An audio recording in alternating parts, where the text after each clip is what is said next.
What transforms a child who can't read into an education officer who now shapes literary policy for an entire nation? Today's guest carries one of the most powerful stories in Caribbean education, a journey from being labeled difficult, from carrying unspeakable trauma, from failing national exams, to becoming Dr. Euphemia Sophia Burke-Robinson, education officer in Jamaica. In her memoir, she grew up in the fictitious town of Dry Hill, Jamaica, in the 1980s. She was the daughter of a farmer who never stopped believing in her potential, even when teachers thought otherwise. And through the intervention of one extraordinary teacher, she transformed. Her memoir, Most Improved Student in the Classroom of Life, is both an unflinching testimony and a practical roadmap, documenting how one teacher's belief and approach can redirect the entire trajectory of a person's life, and how the label Most Improved can become a badge of honor. Welcome, Dr. Burke-Robinson. Your story is one that every educator needs to hear. Thank you. Thank you so very much. And thank you for this opportunity to share my story. It's always the intention to inspire and to nurture what persons come with. Yeah, and if it is that we do go through the book, we will get plenty of nurturing and plenty of inspiring as well. Thank you so much. But before we get into the book, I'm just curious. The cover is really interesting to look at. Can you give us some details as to how the cover of the book came together? Certainly. So when I conceptualize what it is that the book should look like, I thought of a classroom, and I was very intentional about a Jamaican classroom where we use mobiles, we use all those things to excite learners and also to act as a kind of a archive for learning. So once the teacher would have completed the lessons, those archival materials are placed in the classroom to continue learning and for students who love to go back and to revise. So I wanted that kind of classroom. In addition to that, I wanted for it to be alive with students who are excited, hands are in the air, all of those things. So it was very intentional, purposeful. And I wanted to bring across the act of celebration. And as you can see, that the teacher is actually commending and acknowledging and just celebrating student success. I wanted that to come across. So I thought of all of those things when I thought of how it is that I would design the cover so that it could attract not just students, but everybody who is familiar with a classroom and what a Jamaican classroom should look like or usually look like. I mean, so here it is, you're an educator and you're also designing book covers as well. So it just seems that, you're multi-skilled in addition to all the things that you will be doing as well. Thank you so much. Well, let's get a little bit into the book. Yes. I mean, the book tells the story of a girl who couldn't read, living in rural Jamaica, to become an education officer. The character in the book grew up in Dry Hill, was the daughter of a farmer. And as the story went on, we see that she ended up at the end of the book, she was at Mico College preparing to undertake her studies. Why did you decide to put this book together than keep areas of these like parts of your life private? Thanks for that. Now, I have always been sharing my own experience of growing up in Dry Hill. So let me share something about Dry Hill. So Dry Hill is the name of my parochial road, or what we would call a little lane, right? So that is a part of the big community called Garden Hill. And Garden Hill really is in the parish of St. Catherine on the mountain range of the Juan de Bolas mountain. So that's that's the place that I go to when I want to relax now that I'm grown and I would have migrated out. As it relates now to why I didn't just keep my story private, it is because I was of the view that my story could influence and could inspire another Jamaican, another Caribbean student, or anywhere in the world that, look, whilst you may have started out in a situation where you were challenged and challenged in many facets, that might not be the end of your story, but it is something that you can leverage and to build who you are. And so that is the reason I decided that I would share the story so that I could inspire and to, build a fire in somebody else who might have had such a beginning.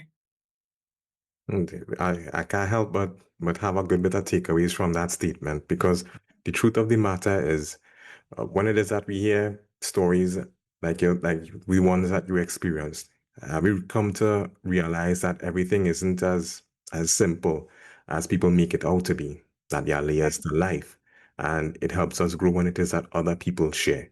So thank you for that. You're welcome.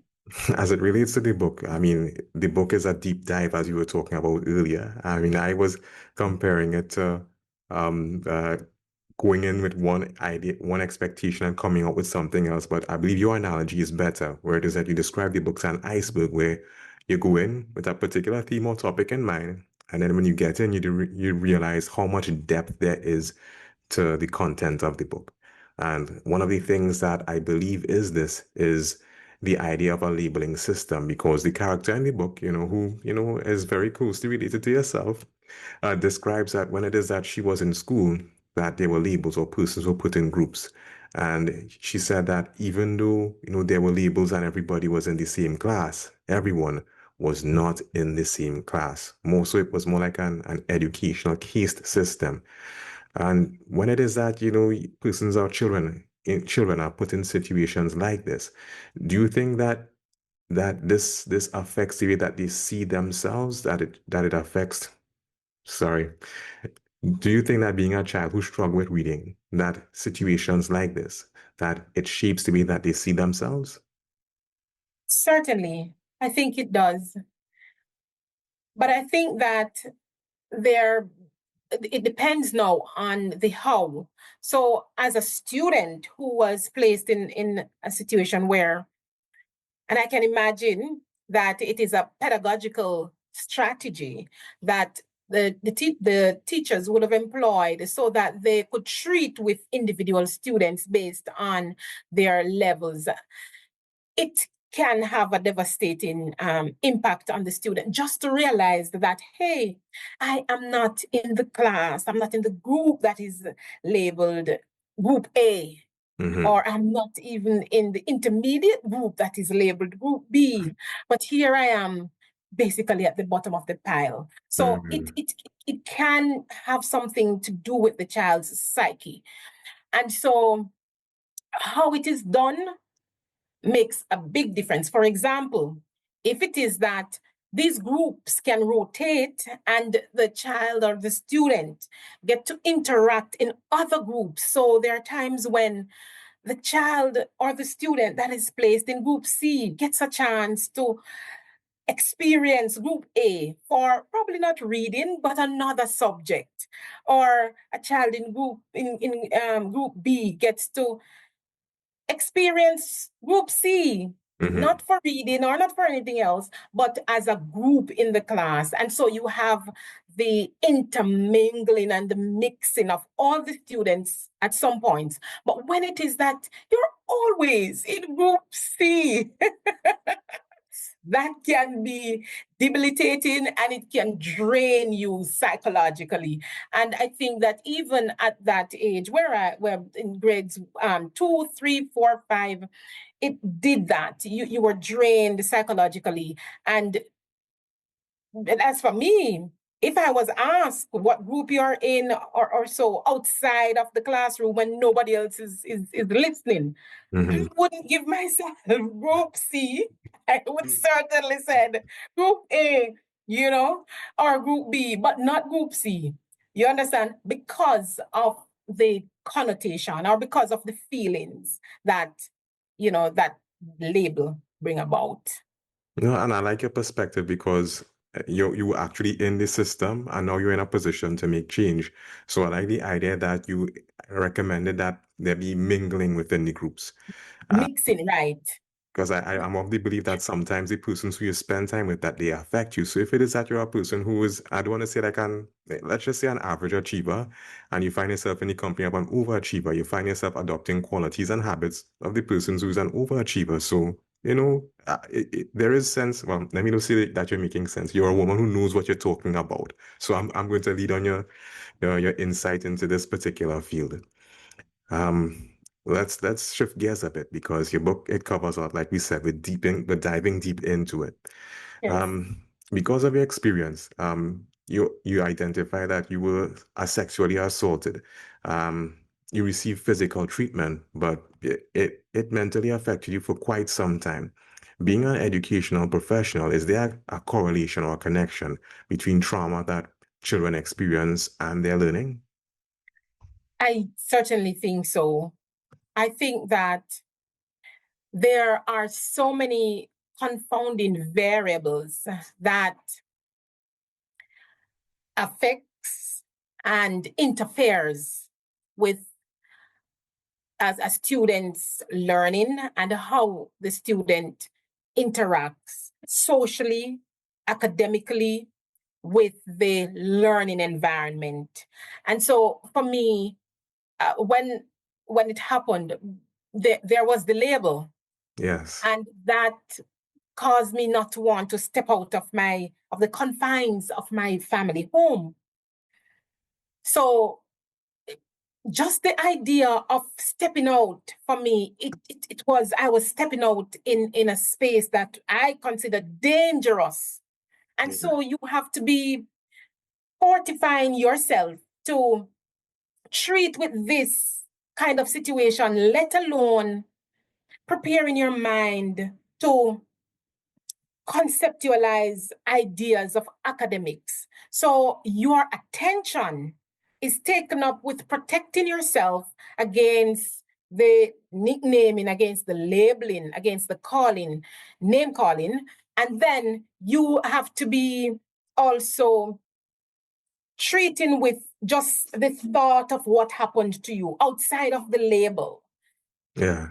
And so there are so many things that bombards you and compete for your mental space, that it does affect how it is that you organize your mind, organize your space, and organize your operations socially in the learning environment. So it really does. Okay. Okay. One of the persons we identify in your book who would have aided in your healing is your grandmother. Yes. She would have made a visit, and she would have done particular things. From the content of the book, can you identify some of the things that she did that would have assisted in your healing and your develop and recovery from the incidents that you would have experienced from your assault? Sure. One of the things that she did was, I must share that my grandmother was what we would deem to be a very spiritual woman. Mm-hmm. And as she would always articulate that God said or the Spirit said. And so she was always led by the Spirit. And so when she came, she indicated that, look, um, I come I come and I carry healing. One of the things that she did was that she reminded me of my own birth and how it is that she was inspired to pronounce some blessings over me. And so she actually repeated that, look, let your light so shine before men that they may see your good works and be led to glorify your Father which is in heaven. And if it is that you are sad and you do not step out, how are you going to get to fulfill this? And it meant something to me. She actually said, if you go in a dark room, you're going to cause it to light up. So if you're sad, you cannot light up dark spaces. And that stayed with me. I took it on, I believed in it. And so that statement, it propelled me to want to achieve so that I can get the chance to step into these spaces and to make the difference it did that for me. And so it just comes back to the idea that words are so powerful, and and not just words, but sometimes who the person that's speaking these words. Because my grandmother, for me, at the time, I carried her name, she gave it to me, and so it meant so much to me. And because of how much of a powerful woman she was, because she has deceased since, Yeah. it was just so illuminating, and it made all the difference in my healing, and how I went out, and how it is that I believed what she said, and how I organized my mind to take on what she would have pronounced over me. Okay, so from what you're saying there, I think it's fairly obvious that elders in the Caribbean society, that they really have a significant role. And in the case with Yes, you, your grandmother played a really integral uh, role in one, your healing, and in two, your development as well. Because you couldn't, if it is you didn't, go outside, then yeah, I would have been in obscurity all this time. all this time. Yes, I I mean, as we're sitting here and we're talking, and I went through your book, I couldn't help but recognize some similarities between our countries. You being from Jamaica, me being from yes, Trinidad, and they're yes. just, even though we're from different islands, there are just so many things we have in common. So Um, many. you had mentioned in your book, Mas Rafi, when it is that there came a time for him to do work in the fields, that other persons would come and they would assist them, and someone would cook food. In Trinidad, we have the term bubble up pot, and persons, yeah, that's how we see it in Trinidad, bubble up pot, and everyone would partake of the food while assisting with the work. In Yes, Trinidad, it's something similar. There's a word that you have for it called a gayap, and it's something similar. If it's like someone is doing work on a house, persons from the village come together, assist in building the house, and someone cooks some food, and the persons there partake of the food and the drink while assisting to put the house up. And these are just some of the ways in which we're similar. And the reason I bring that up is because one of the themes in your book I can't help but notice is the sense of community.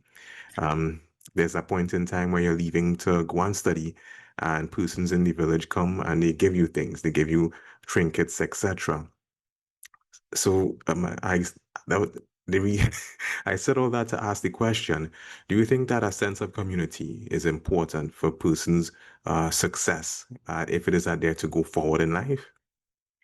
I strongly believe that. And as you said, I would have chronicled it in the book. I strongly believe that because of my own experience, and because it is that I grew up in a community where we were one big family. Mhm. In that, if we ever step out of bounds, you didn't need to live in dry ill to correct me. Once you would have seen that I would have I did something that was out of order. Mhm. That was the kind of community. And so in in as much as the community members, they knew they had the liberty to punish you, to acknowledge that you stepped out of bounds, it's the same way that they had the responsibility to nurture you. And it's the same way they gifted you. And so when I left the community to study, I didn't just leave as a member of my family to go out and to do well, but I leave as a member of the community to represent the community, because the community was investing in my own success. And that is important, when it is that you know that not just your family will know that you didn't do well, the entire community. They are depending on you to do well. They are depending on you to go out and to come back and to build the community. So that kind of a system, I think it is important. It is important for our survival. It is important to bring out the best in us. It is important for us to understand how society protects itself. Okay, okay. We see the variety of teaching methods by the persons who would have taught you over time. Yes. And I'm not too sure if this part is for, persons who are students, or for the part or part for teachers to learn from. But regardless of whether you're a student or a teacher, I think the comparison among your teachers is something that we can appreciate. And at first, I thought they were the same. These were the actual names. I thought this was the case. But through conversation with you, you said, no, Kevin, some of the names have been changed. So these aren't their actual names. And it made sense because the names that they had reflected some of their teaching styles. You identified Miss Gentle, Miss Angus, Miss Hibiscus, who, and I would add, was very strict and quick with her beating. So I'm just assuming here that Miss Hibiscus would use like a hibiscus switch in her beating. And you could correct me if I'm wrong, because that's the impression that I'm left with. Miss Slowly was very dormant. Yeah, yes, yes. So I see the names and I see the correlation, and then it clicks. So I was like, you know what? She knows how she did this was done intentionally and deliberately. It was. But one of these teachers who did stand out was Miss Prendergast, and Yes. identified that her teaching style was different from the others. And for example, and I think one of the best takeaways was this, in that when the time came on, she was reading an article or so, she would read like a couple lines, she would stop and she would ask questions to see if persons were following and if they understood what she was reading before she went ahead.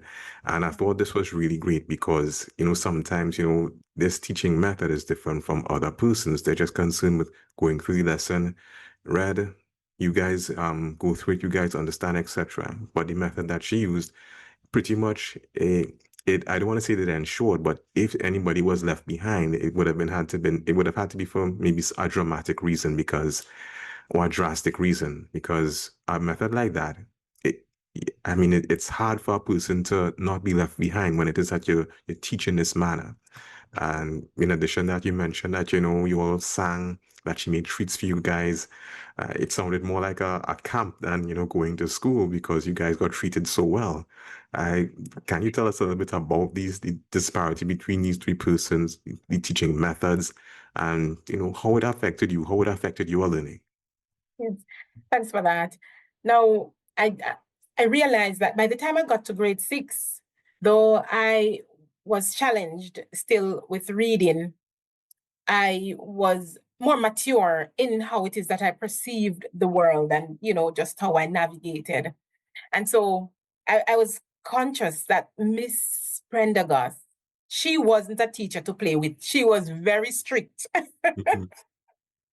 But aside and apart from how strict she was, I realized that she was such a loving person. In addition to that, she was a very brilliant teacher. Her ability to recall, her ability to analyze, Yeah. it was comparable to none. And so I just fell in love with how it is that she was commanding. She was commanding of her space. She was commanding of her career in terms of how it is that she delivered education. Now, as I would say, she had a microphone in her throat, because guess what? When she spoke, wherever you are on the compound, you would hear her. Not only that, she had some supersonic hearing, because we would be there talking and she is not, she appears as though she's not even paying us attention, but she could call my name. But as I grew up, I realized that maybe some of that was psychology. You have the experience now, so as you look back, you're able to assess and discern. Right. And then we were thinking that she has eyes at the back of her head, because she could see that I was not in my seat. But then, if I was usually the troublesome child, more than normal, I would be out of my seat. so I came to realize that, but she was exceptional. And the thing that she did, she read to us. And so from very early, I fell in love with Treasure Island. I fell in love with A Cow Called Boy.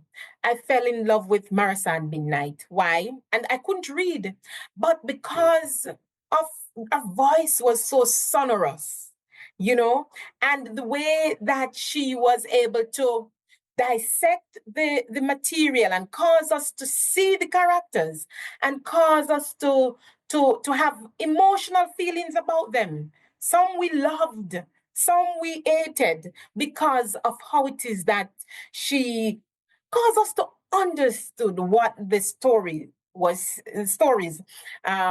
were saying in themselves. So she would, as she reads, she would write sections, and she would ask us questions as she move along so that no one would be left behind. So I think that it was very instructive. It was very phenomenal how she did it, and that for me caused me to just admire her.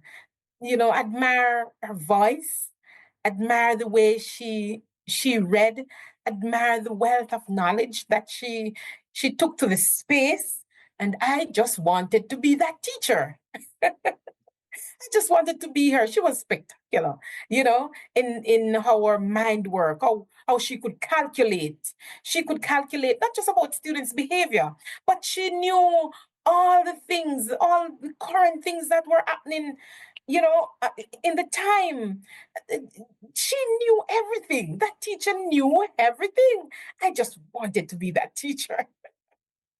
I mean, time has passed. You're mature yourself. Have you ever had the opportunity to reach out to her and just have a conversation and just, pick her brain a bit because She is now one of my mentors, still my mentor. Yes, we still have conversations. We share the same birthday. So, and I don't, it's quite surreal, but she, I became a teacher and I was working at the school. So, Providence took me back to my school, and she became my coach as a new teacher. And she was still very knowledgeable, yeah, and she was able to carry for me to see her skill set from a different angle. Now I was a pre-trained teacher. We still have some of that in Jamaica. So I was a pre-trained teacher when I started out, and she was my coach. And yeah. she would view my lesson plans, and she would give me insights as to how it is that I could modify so that I get across to students. So she would revise my lesson plans, and by the time I look at them, then they were different from what I submitted. But the thing about it is that I grew, and so much so that by the time I got to teacher training, I was able to lead student teachers because of the wealth of knowledge that I took to the space, because she was my mentor and my coach. Mm. Look at that. Look at that. Full circle, full circle. I have a very strong belief about education, and I think that outside of anything else, education is that tool, that skill that move individuals and families and generations out of poverty. And I often said that, you know, people want to be in groups, you want connections, you want to network. And I found Yes. that my primary school was where I did the biggest networking. My principal, my teachers, the investment that they made, it's palpable, and it augurs for everything. Just the way that I navigate my space still, it is because of those very fundamental principles, very phenomenal. Nah, interesting how it is that, again, I said it before, but full circle, I didn't even see this coming. I mean, I read the book, but who knew that the teacher that you are now, it would have been partly responsible, well, a large part responsible to your teacher back then. And at Yes, the same time, a large part of it is also due to the relationship that you guys have right now. So, yes, yeah, yes. that's wild. Well, In your book, you recall tactics that you yourself would have used to avoid spelling and reading exercises. And you also recounted the anxiety that you felt and how it would spill over into your home life.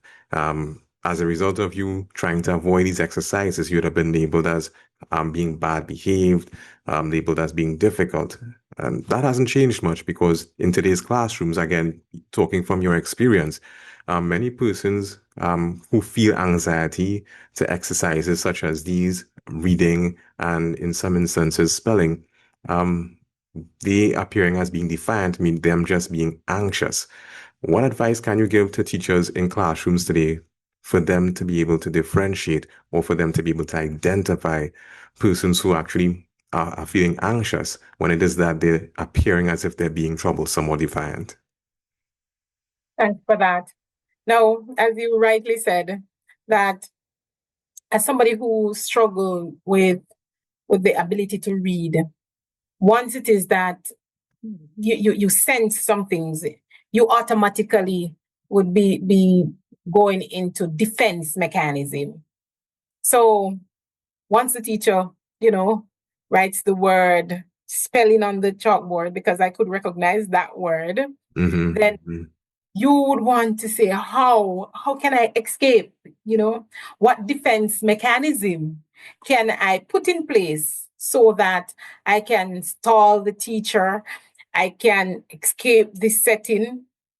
Also, once the teacher put the word reading on the board, then you know again that you are going to be vulnerable in such a situation. So Yeah. you'd want to say, what can I do?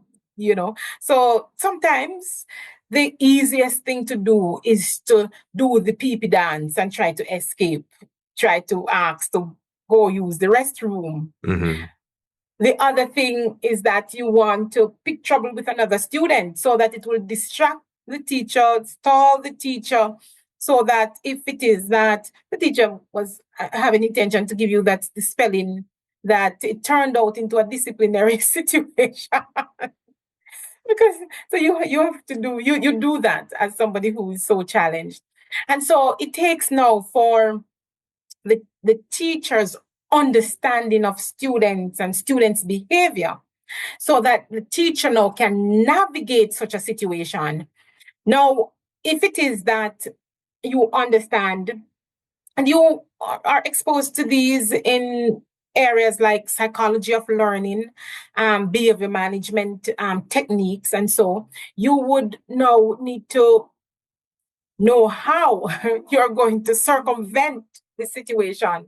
So you do not allow that student who is destined to distract your sessions and your teaching episodes to be intentional about how you're going to treat the student so that one, you protect the student. So the student, there is no need for the student to try to cultivate these escape mechanisms.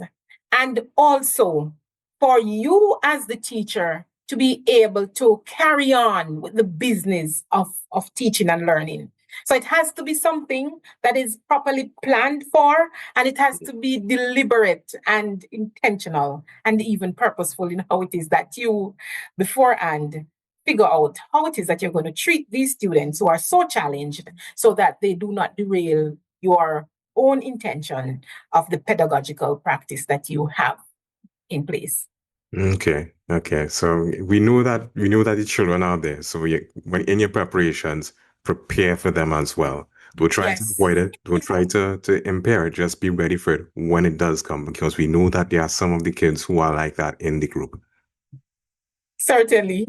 Okay. And again, we're keeping in terms of your experience in schools because this wasn't the only time that, well, let me just say that the majority of the memoir talks about your time in school. There was one time in school in particular that stood out. You were passing and you overheard a conversation by two teachers, and one of the teachers was able to identify which students would succeed in a particular exam and which ones wouldn't. And based on their discussion, you deduced that you were one of the students who wouldn't pass the exam.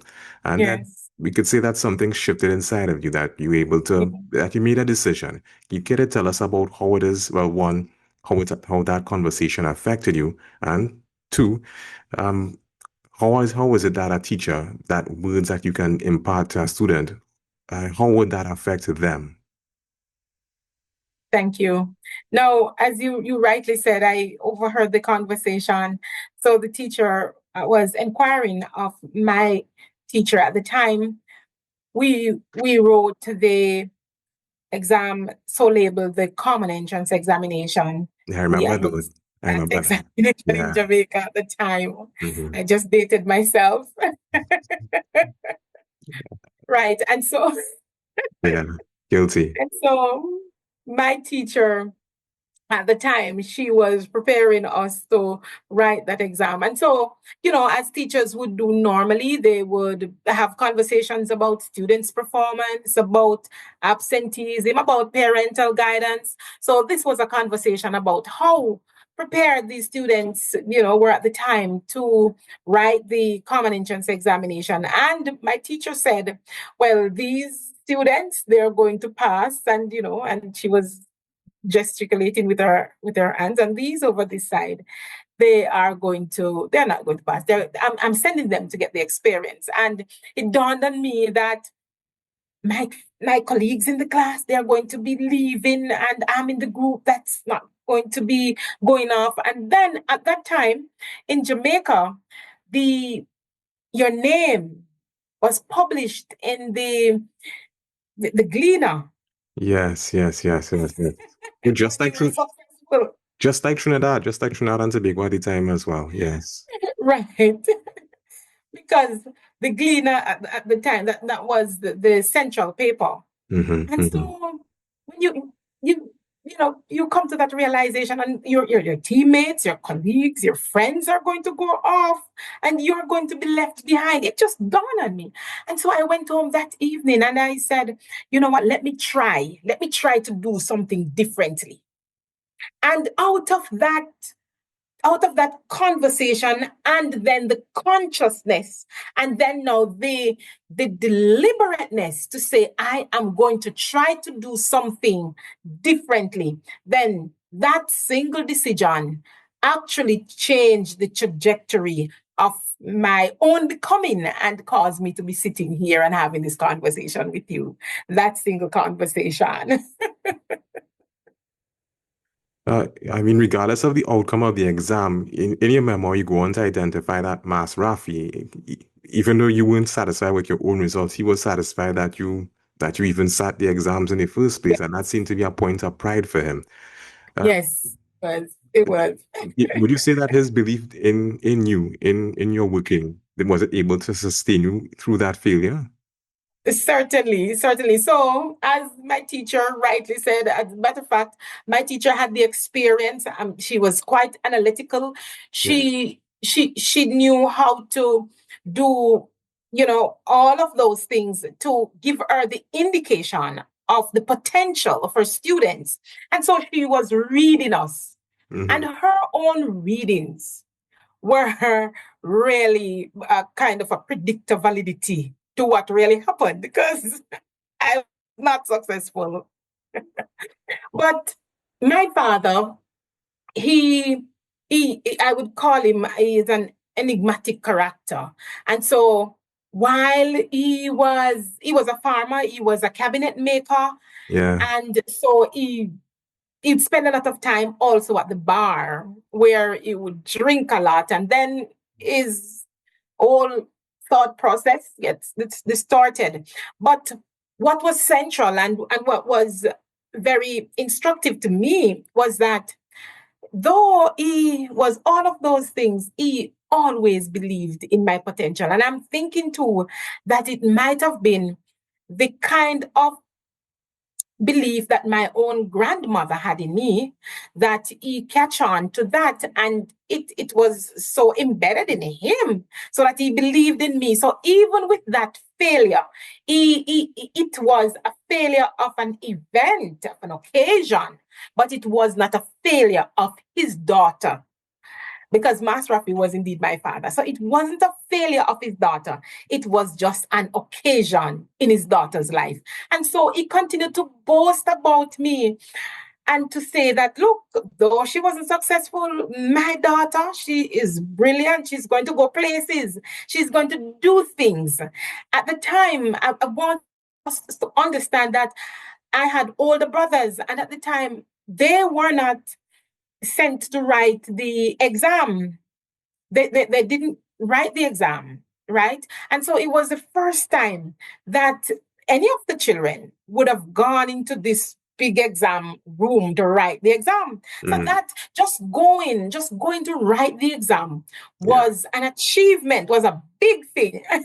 So he believed in me. And that is the reason why in my own vocation as an education officer and my own interaction with parents, I often say, look, don't let your children believe that you do not believe in them. They must at all times know that if one person is in their corner, it's that mommy or that daddy, or mommy and daddy. They must know that you believe in them and they are going to do good because they want to make you proud. So believe in them. Okay. And during the course of the book, after these instances, you could see a sort of metamorphosis takes place with you. Initially, in earlier parts of the book, there are situations where you had the opportunity to read. You would avoid it. You would make excuses. You'd pretend as if you were doing something else. But coming out of this, as your teacher rightly identified and assessed, you got the experience. So this time around, where opportunities came to read, you read. Where opportunities came to spell, you spelled. So there was I tried. you tried. You tried to spell, but you spelled all the same. Yes. And even in the book, you describe that your mindset had changed to the point where you said, here's what I want to be a teacher as well. And that was a turning point, it seems, because during most of the book, you didn't identify any goals or desires that you had for yourself. But there came a point where, as you said, I want to be a teacher. So when did you start believing that you were capable of these things? Now, based on my own physical setting at home, I came to realize that just the stimulating environment, it was deficient in that now that I look back in my own home, I realized that we didn't have books, we didn't have television, we didn't have a radio, we didn't have a simple clock. We didn't have those things. So the physical environment was not as stimulating as you'd want an environment to be for students who are actually studying. So that I just want to place that there.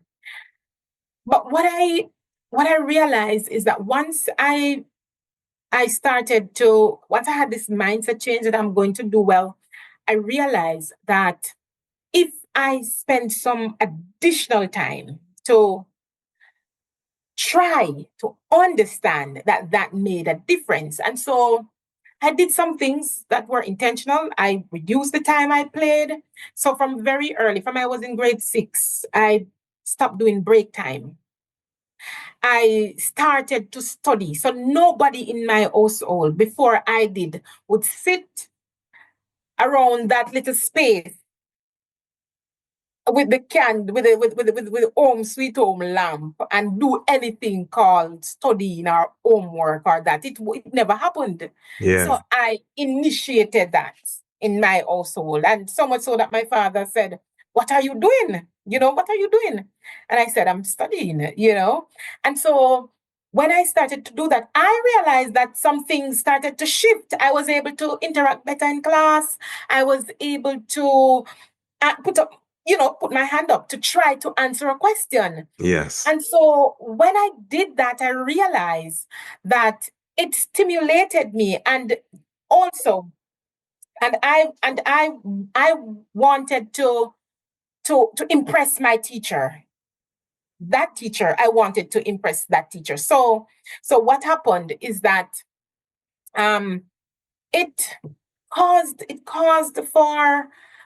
for me to start to now believe in myself. And that belief in myself, it was now fortified when my teacher gave me a gift that said most improved student. And for me, that was the first time I was getting a prize.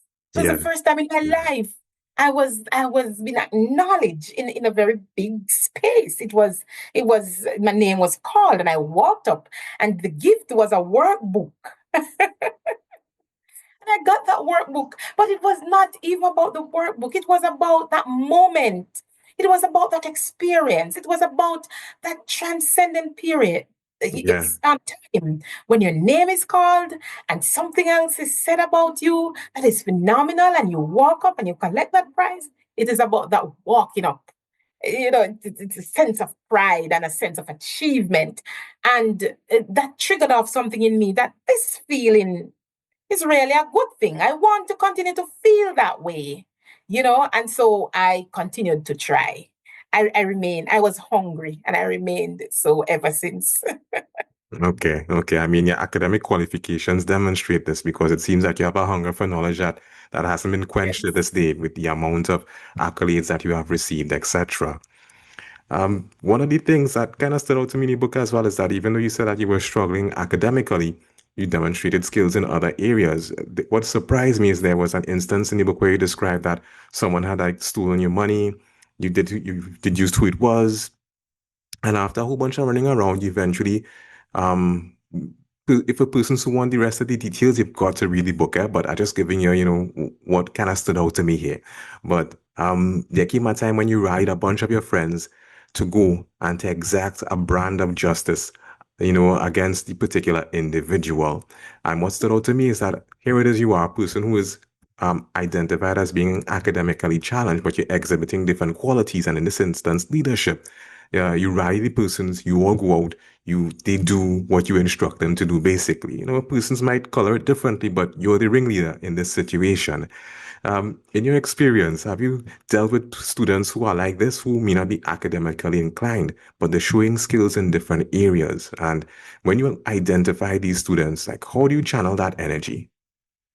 Thanks for that. And I think that this is so important for us not to have any one label for our students, because this one label will cause us not to be able to see the other facets of individuals, and also the the other skill sets that individuals come to the table with, because of this one label that we Mhm. may place on students. And so my instruction, my suggestion, my caution to individuals, teachers, would be that we should expose our students to a wide variety of things so that we can make a determination as to where their strengths are.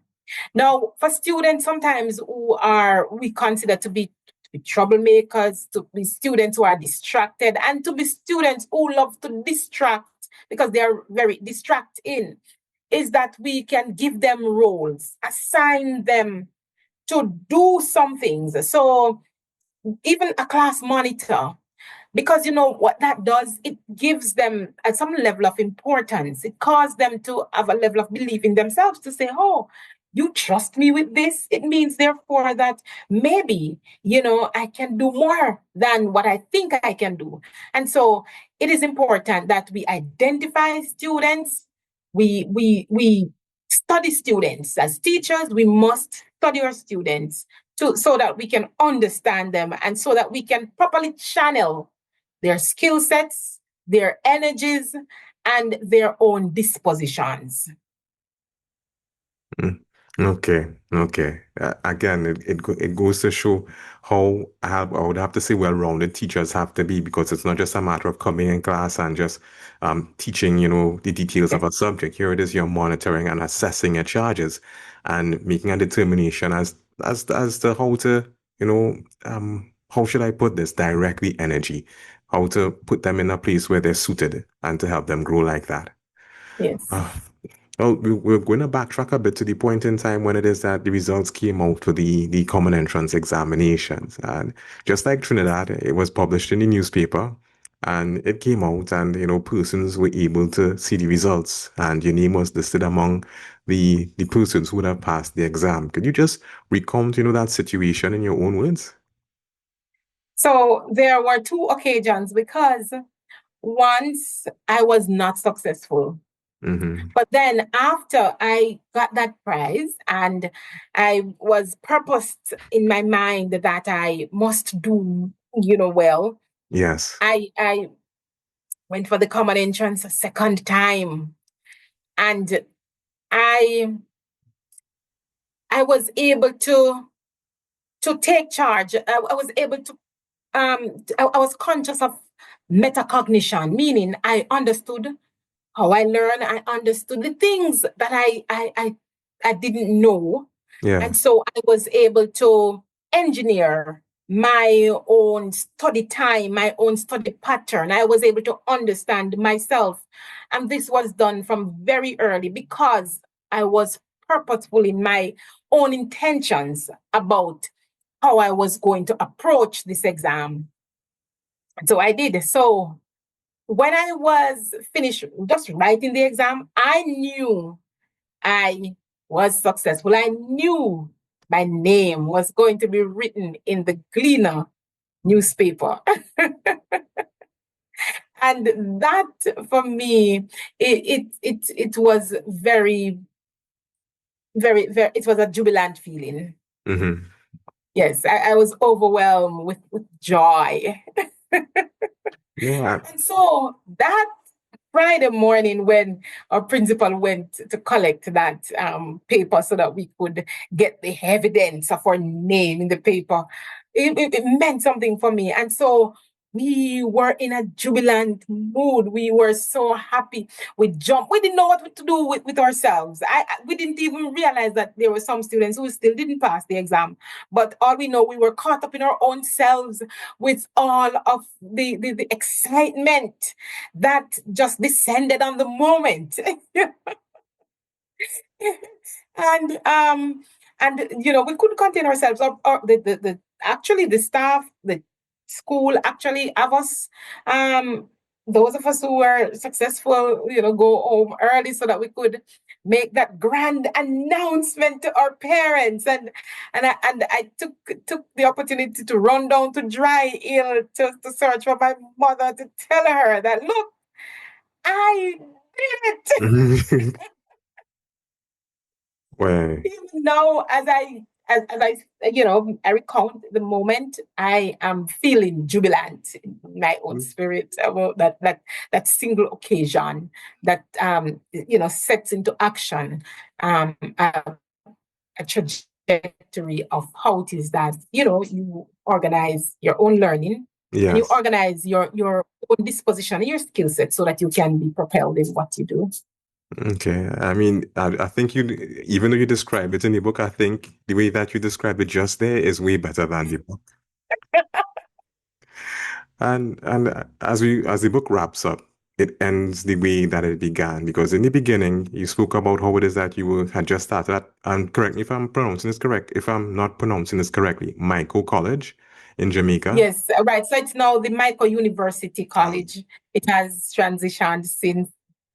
Okay, so you uh, start off the book as now coming into the college, and at the end of the book, Yes, you're still now coming into the college, but your mindset would have changed. That before yes. you were apprehensive, but now you've made the determination that you'll be going to excel. Um, Between those two moments, I mean, what would have changed? Is it that you recapped all the things that would have led you up until that point, or is it that is that a matter of you just went through all of this before and you're like, you know what? Let me just get to it because it's not the first time I'm facing a challenge.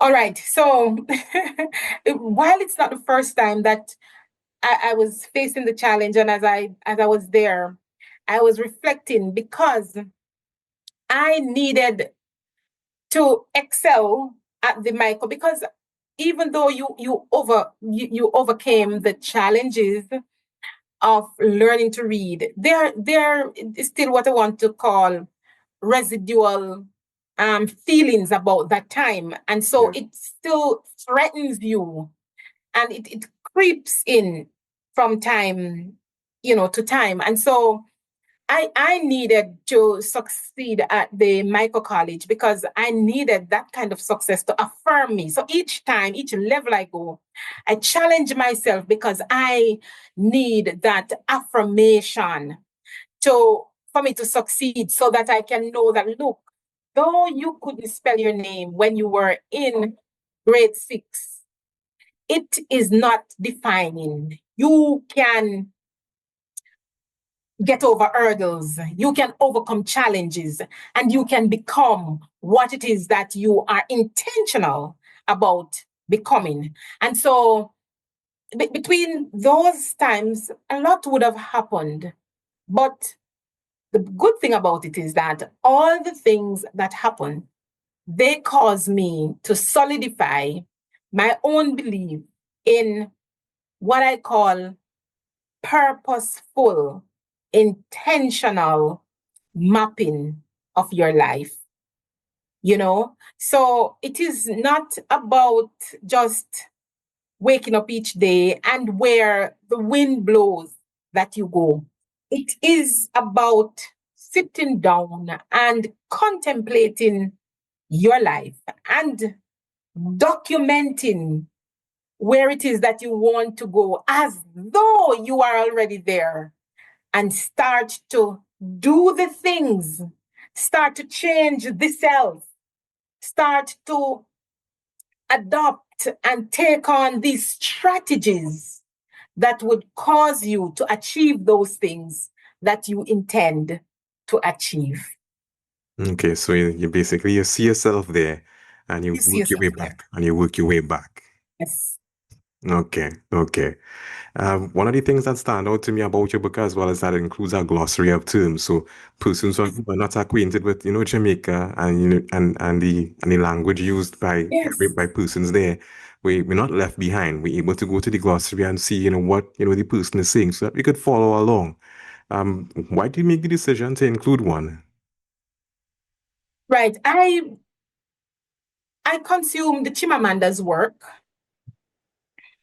and I realized that not all of what she has in her books are standard English. She wrote some in her native language. And so I realized that it was a mark of liberation that caused her to have included in her work her own history, her own language, because she's taking the language, her own native language, to the world. And so that's something that I was intentional about. However, I was conscious that this book, it would have, gone outside of the peripheries of Jamaica, and to go to boundaries. And so I wanted for individuals, as they go through and as they read the different terms that are in the Jamaican language, that they were able to put it in context, so Yeah. that they properly understood, what those meant. Because I'm thinking that outside of them being in the glossary, Mhm. they might be a little nebulous in how it is that they cause individuals to decode the text. Okay. Right. Okay. Um, a question, and this may be for the teachers who are following or who are reading the book, and Yes. as it relates to persons who may be experiencing trauma, the reality is we live in a different time than when you were younger. That persons have access. No, I mean the times are different, and I'm not. I don't. I've never been to Jamaica. I'm not too sure in terms of resources or infrastructure, but I hope that there were resources that are available now that may not have been available to persons before. So, if as that being the case now, if it is that a teacher is able to determine that a student may have been experiencing some sort of trauma, what advice would you give to them in terms of treating or dealing with it because of your experience on both sides of the fence? Right. So, as you rightly said, things have changed. And so in Jamaica now, we have the what we call the psychosocial support for our students. So we have actually not just a guidance counselor in a school, but we have a whole guidance counseling unit and department in each region. In Jamaica, we have 7 regions that takes care of educational services.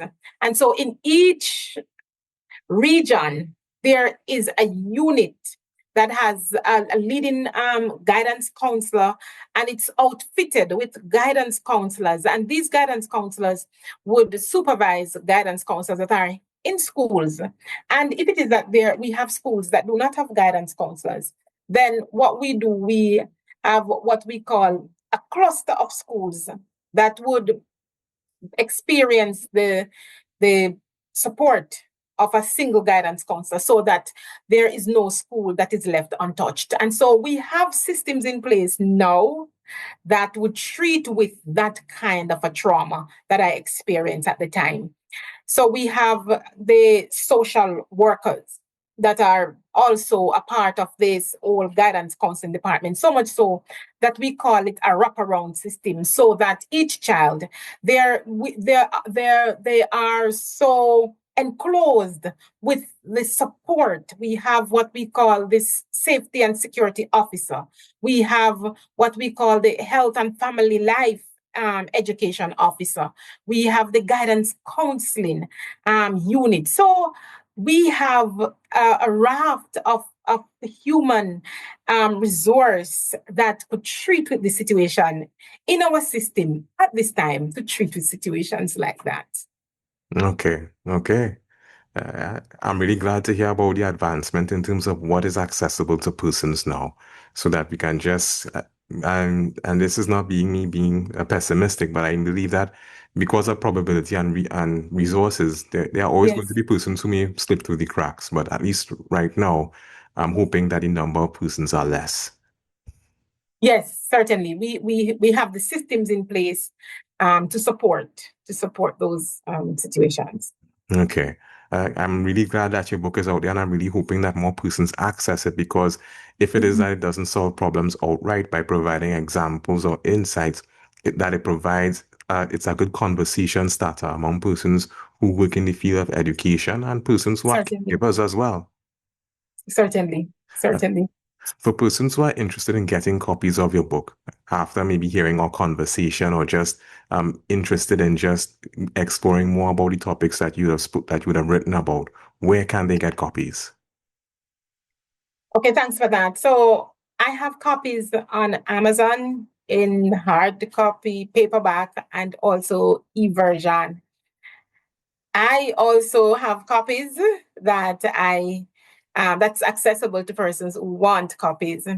Also, there are copies at the Norman Manley International Airport. There is a bookshop right there, and copies can be accessed there. As I speak now, the book is under review by what we call Kingston Bookshop in Jamaica. That's a household name for books in Jamaica. They're reviewing so that it can be placed on their shelves. And I am hoping to get it into other spaces. So yes, that's about it. Okay, no problem. Um, Dr. Burke-Robinson, your journey to most improved student to education officer is nothing short of extraordinary when it is that we read your memoir. I mean, it offers, and I said it before, and I'll say it again, it offers really great insights to teachers and persons who are struggling as learners themselves, because we see examples in a person like yourself, and we see that transformation is possible, no matter how dire the circumstance can be. And we saw in your case, yeah, the circumstances were pretty much dire. But what we also saw is that there was something that changed. There was a person who led to the transformation. You could say the person who changed the tide. And because of this, I don't think that persons who are teachers should underestimate the role that they play. Because, as in your case again, the intervention of one of these said teachers changed your trajectory dramatically as an individual, as an adult, and also as a contributing member of society.